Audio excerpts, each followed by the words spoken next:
Dear students, all new subscribers and viewers, अस्सलाम वालेकुम। मैं हूं अदनान आरिफ और आप मेरे साथ सीखने जा रहे हैं इंग्लिश ग्रामर कोर्स जिसका नाम है ग्रामर हाउस। तो आज हम ग्रामर हाउस का लेक्चर नंबर 2 स्टार्ट करेंगे। तो डियर स्टूडेंट्स, यहां से स्टार्ट होता है हमारी रेस का पहला कदम। क्या आप जानते हैं कि पहला लेक्चर ज़रूरी क्यों था?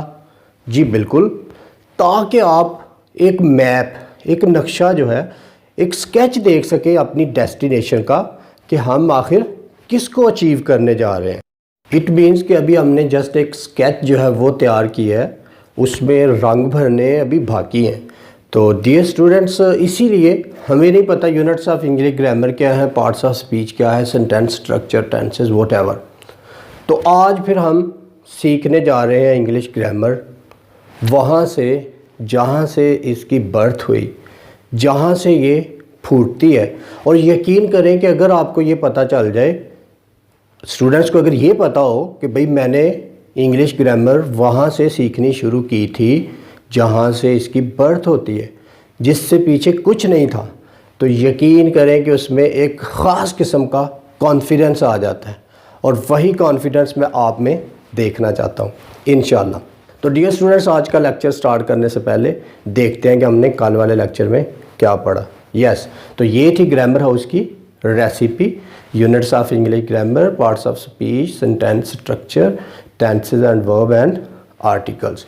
इनमें से सबसे पहले हम स्टार्ट करने जा रहे हैं units of English grammar.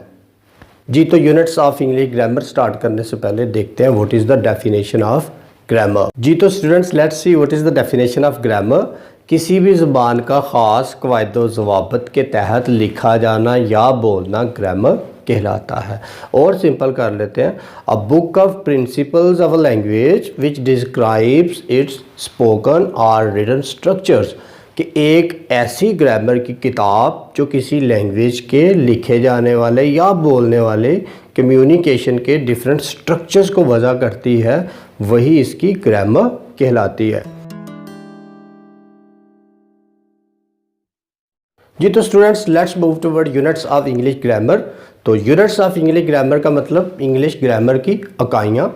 Unit का माइनिंग इकाई, तो इकाई का मतलब the smallest portion, the smallest part of anything, किसी शय का छोटे से छोटा पार्ट, छोटे से छोटा उसका जो हिस्सा है जिससे वो मिलकर बनती है, वही उसकी इकाई होती है। फॉर एग्जांपल ह्यूमन बॉडी की अगर हम बात करें तो इसका स्मॉलेस्ट पार्ट जो है, स्मॉलेस्ट यूनिट जो है वो क्या है? सेल, खुलिया। तो हम कह सकते हैं कि इंसानी बॉडी जो है इसका सबसे छोटा यूनिट सेल है। इसी तरह इंग्लिश ग्रामर के जो यूनिट्स हैं वो कितने हैं जी? 5, लेटर, वर्ड, फ्रेज, क्लाज और सेंटेंस। तो स्टूडेंट्स, आपने देखा यहाँ पर एक ख़ास किस्म का चेन रिलेशन है, एक पर्टिकुलर जो है वो सीक्वेंस है पांचों यूनिट्स के बीच में। तो लेट्स सी कैसे कि जब हरूफ जो है वो मिलते हैं तो लफ्ज़ बन जाते हैं, और जब लफ्ज़ मिलते हैं तो जुमले, जुमले मिलकर छोटे छोटे नामुकम्मल से फ़िक्रे, और नामुकम्मल फ़िक्रे मिलकर एक मुकम्मल फ़िक्रा बनाते हैं। जी, तो बिल्कुल हज़ारों साल पहले इंसान ने ग्रामर में अपना सफ़र लेटर, हरफ से ही शुरू किया। हरूफों को वो मिलाता था तो वर्ड्स, अल्फाज बना लेता था। तो जब वो अल्फाजों को मिलाता गया तो जुमले बनते गए, जुमलों को मिलाया तो नामुकम्मल से फ़िक्रे, और जब उसने नामुकम्मल फ़िक्रों को मिलाया तो उसके पास एक मुकम्मल फ़िक्रा आ गया, मुकम्मल सेंटेंस आ गया। सेंटेंस का दूसरा नाम है जी स्पीच। आपका जो डायलॉग है, आप बोलते हैं या लिखकर किसी से मैसेज ट्रांसफ़र करते हैं, कन्वे करते हैं, वो आपका डायलॉग है, आपकी स्पीच है, वो एक सेंटेंस है। तो जब उसके पास सेंटेंस मतलब कि स्पीच आ गई तो फिर उसने उस स्पीच का एनालिसिस किया, तज्ज़िया किया, और उस स्पीच में मौजूद जो वर्ड्स थे उनको 8 हिस्सों में तकसीम करके उसका नाम रख दिया पार्ट्स ऑफ स्पीच। और यूँ उसका सफ़र चलता रहा। और जब पार्ट्स ऑफ स्पीच भी उसने सीख लिए, सेंटेंस के बाद पार्ट्स ऑफ स्पीच उसने सीखे, तो उसके बाद फिर उसे ज़रूरत पड़ी कि वो फ़िक्रे की साखत बनाए, सेंटेंस स्ट्रक्चर पे काम करे। उसके बाद फिर उसे ज़रूरत पड़ी टेंसेस की कि वो किसी को बता सके कि वो किस ज़माने की बात कर रहा है, फ्यूचर की, पास्ट की या फिर प्रेजेंट की। तो इस तरह ग्रामर जो है वो डेवलप करता गया और आज इंसान जो है वो तरक्की के उस क्रक्स पर पहुंच चुका है कि आपने देखा उसने लाइब्रेरीज़ में हज़ारों लाखों की तादाद में किताबें जो है वो लिख लिख कर सजाई हुई हैं अपने पढ़ने के लिए। तो डियर स्टूडेंट्स, आपने बताने का मकसद ये है कि किस तरह से यूनिट्स ऑफ इंग्लिश ग्रामर में एक ख़ास किस्म का ऑर्डर है, एक चेन रिलेशन है, एक कड़ी की तरह दूसरी कड़ी, कड़ी दर कड़ी एक दूसरे से जुड़े हुए हैं। तो स्टूडेंट्स, सबसे पहले हम स्टार्ट करने जा रहे हैं लेटर। लेटर को उर्दू में बोलते हैं जी हरफ। तो let's see what is the definition of letter. The smallest unit of any language is called a letter। किसी भी ज़ुबान का छोटे से छोटी जो इकाई है वो लेटर कहलाती है। तो यहाँ पर मैं अंडरलाइन कर रहा हूँ वर्ड एनी लैंग्वेज, किसी भी ज़ुबान का। तो इससे साबित हुआ सिर्फ इंग्लिश ही नहीं बल्कि दुनिया की कोई भी ज़ुबान जो है वो स्टार्ट ही कहाँ से होगी ग्रामर में, वो लेटर से स्टार्ट होगी, हरफ से। अगर उर्दू है तो इसके लेटर्स कौन कौन से हैं जी? उर्दू के लेटर्स अलिफ, बे, पे, ते। और अगर ABC है तो ये इंग्लिश में आ जाती है। इसी तरह सिंधी ज़बान की अपनी जो है वो लेटर्स हैं, कोरियन के अपने हैं, जर्मन के अपने हैं। तो हर ज़बान के अपने जो हैं वो लेटर्स हैं, हर ज़बान के पास हरूफ जो है वो मौजूद है। तो इंग्लिश की अगर हम बात करें तो इसमें देखते हैं जी कितने हरूफ हैं। तो इंग्लिश ज़बान में 26 लेटर्स हैं जिनकी आगे दो टाइप्स हैं, small letters and capital letters. Small letters means छोटे हरूफ, कैपिटल मींस बड़े हरूफ, मतलब कि छोटी ABC और बड़ी ABC। जी, तो जब हम लेटर्स की बात करते हैं तो यहाँ पर एक टर्म यूज़ की जाती है अल्फ़ाबेट। अल्फ़ाबेट मींस हरूफ तहजी। तो क्वेश्चन ये है कि what is the difference between letter and alphabet. हरूफ तहजी और हरफ में क्या डिफरेंस है? तो हरफ हमने देखा कि the smallest unit of any language, किसी भी ज़बान की छोटे से छोटी इकाई जो है वो तो होगा उसका हरफ। लेकिन अल्फ़ाबेट क्या है? Let's see the definition of alphabet. A complete set of letters of any language, किसी भी ज़बान का जो हरूफों का मुकम्मल मजमुआ है, कंप्लीट सेट है, वही अल्फ़ाबेट यानी हरूफ तहजी होते हैं। फॉर एग्ज़ाम्पल हम कह सकते हैं कि इंग्लिश में A से लेकर Z तक जितने भी मुकम्मल हरूफ हैं वही वो क्या हैं जी? वो है अल्फ़ाबेट।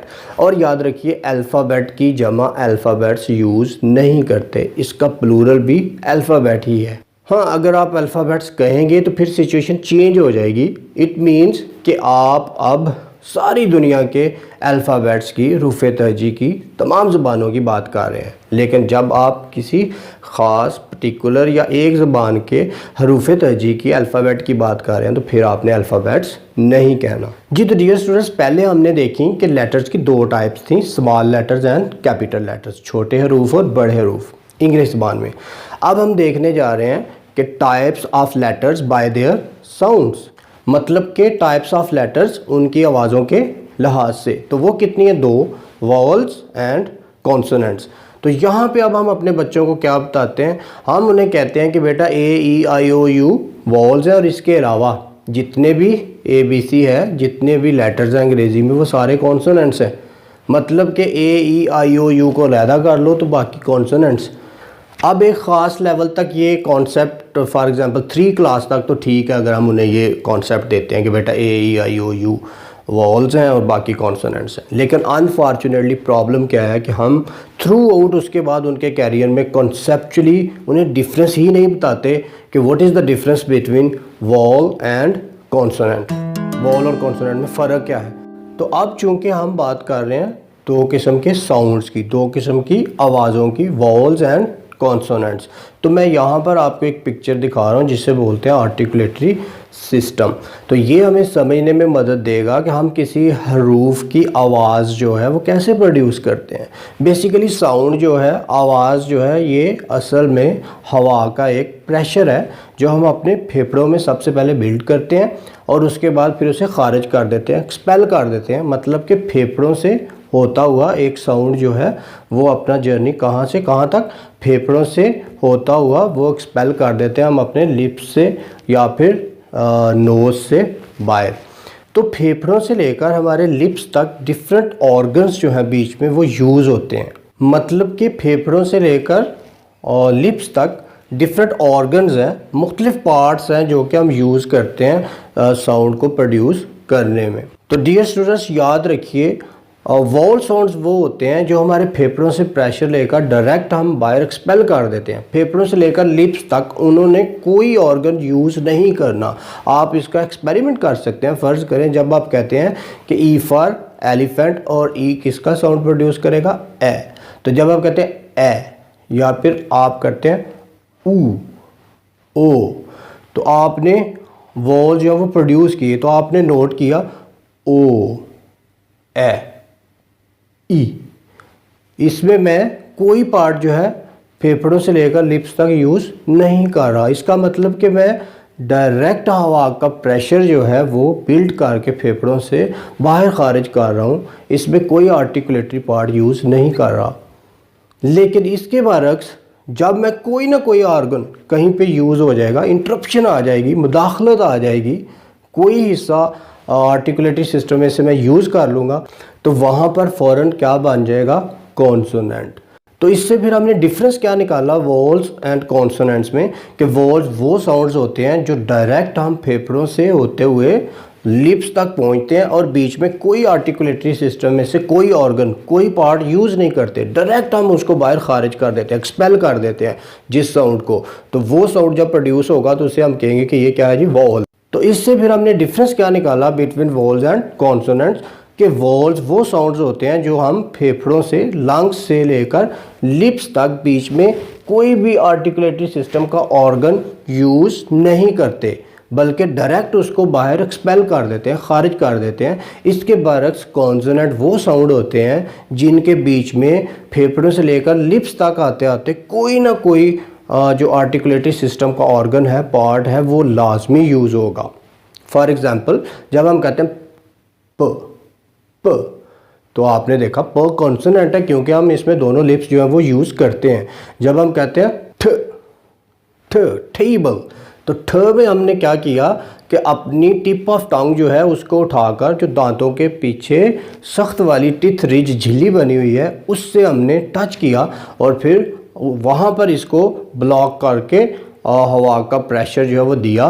तो वो जब रिलीज़ हुआ तो साउंड कौन से वाला प्रोड्यूस होगा, ठ, टेबल।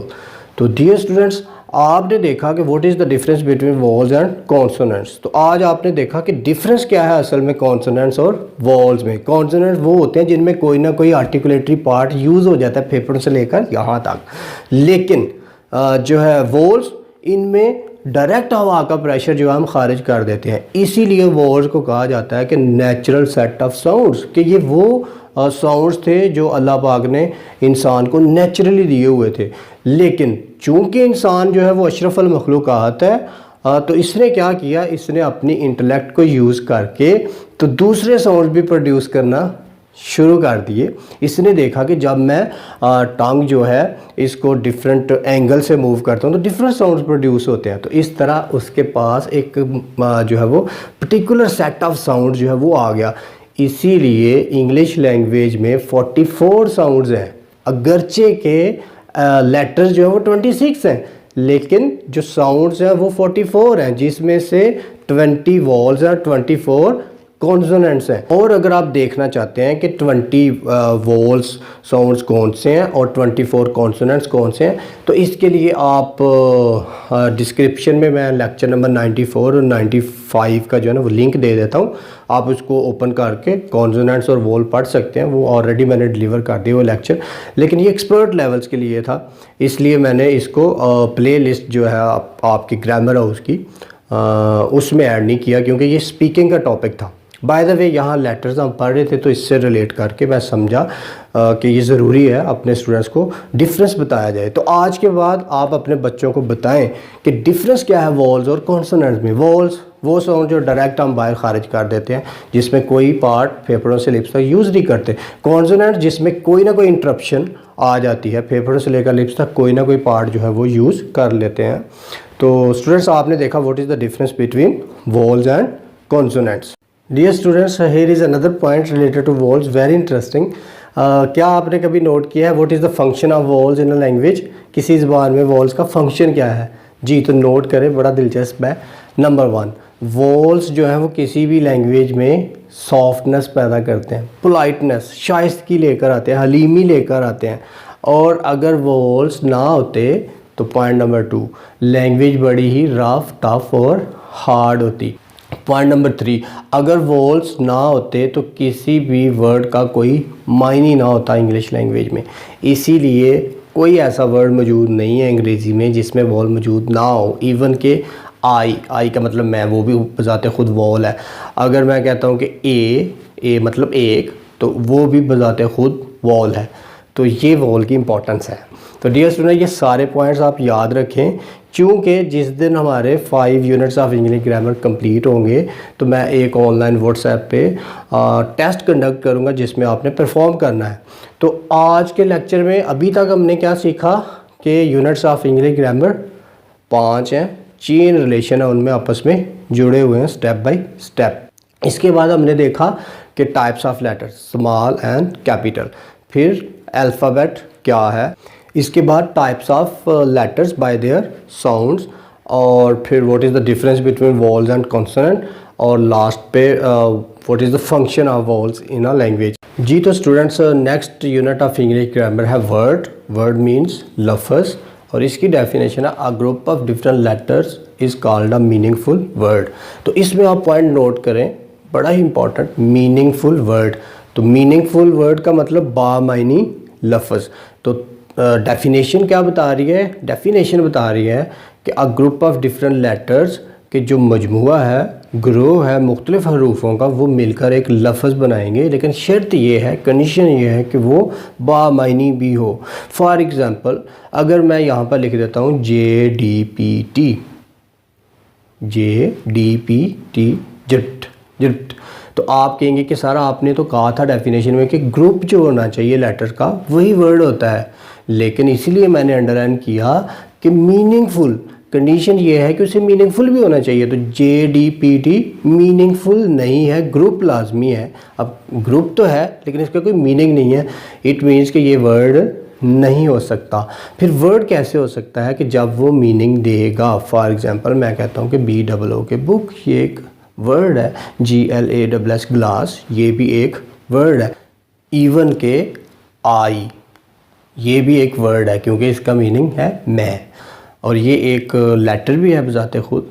बाय द वे इसी तरह ए जो है ये भी एक वर्ड है क्योंकि इसका मीनिंग है एक। तो आप कह सकते हैं कि इंग्लिश ज़बान में छोटे से छोटे वर्ड जो हैं वो क्या हैं जी? आई एंड ए। जी तो स्टूडेंट्स, यहाँ पर एक और पॉइंट है कि आखिर वर्ड्स जो होते हैं वो मीनिंगफुल कैसे होते हैं? तो इसका आंसर है जी, मीनिंगफुल वो तब होते हैं जब आप उनमें वॉल्स ऐड करते हैं।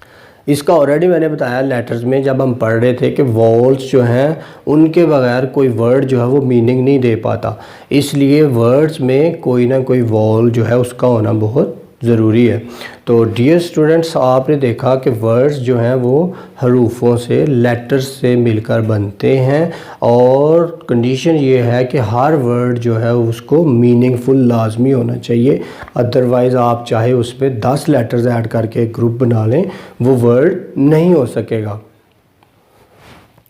तो देखते हैं कि क्या आप डिफरेंस कर सकते हैं लेटर में और वर्ड में जो अभी तक हमने पढ़ा। तो मैं यहाँ पर एक वर्ड लिख रहा हूँ PAKISTAN। तो आप बताएं इसमें कितने लेटर्स हैं? जी बिल्कुल, आपने सही गैस किया। Next word DOOR, door. जी तो इसमें कितने लेटर हैं? एग्जैक्टली। तो डियर स्टूडेंट, क्या आप कह सकते हैं कि डोर एक वर्ड है?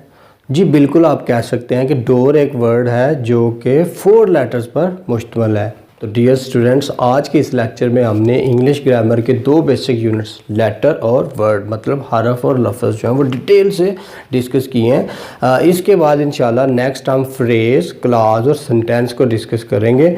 तो डियर स्टूडेंट्स, इस लेक्चर को अच्छे से जो है वो नोट करें, ताकि जब आपका टेस्ट जो है एंड पे कंडक्ट किया जाएगा ऑनलाइन व्हाट्सएप पर, आपको जो फाइल सेंड की जाएगी, आप उसका आंसर जो है वो अच्छे से दे सकें, आप अच्छे से परफॉर्म कर सकें। तो इसके अलावा डियर स्टूडेंट्स, अगर वीडियो अच्छी लगे तो इसको लाइक ज़रूर कीजिएगा। आपकी अगर कोई सजेशन हो तो उसे आप कमेंट्स बॉक्स में लिख सकते हैं। अगर कोई क्वेश्चन है वो भी आप कमेंट्स बॉक्स में पूछ सकते हैं। और अगर आपने हमारा चैनल सब्सक्राइब नहीं किया तो इसे सब्सक्राइब करके साथ में बेल का आइकॉन प्रेस करें, ताकि आपको लेटेस्ट वीडियो का नोटिफिकेशन बर वक्त रिसीव हो सके। तो डियर स्टूडेंट्स, मिलते हैं लेक्चर नंबर 3 के साथ। Stay connected on English with Adnan Arif. Take care. अल्लाह हाफिज़।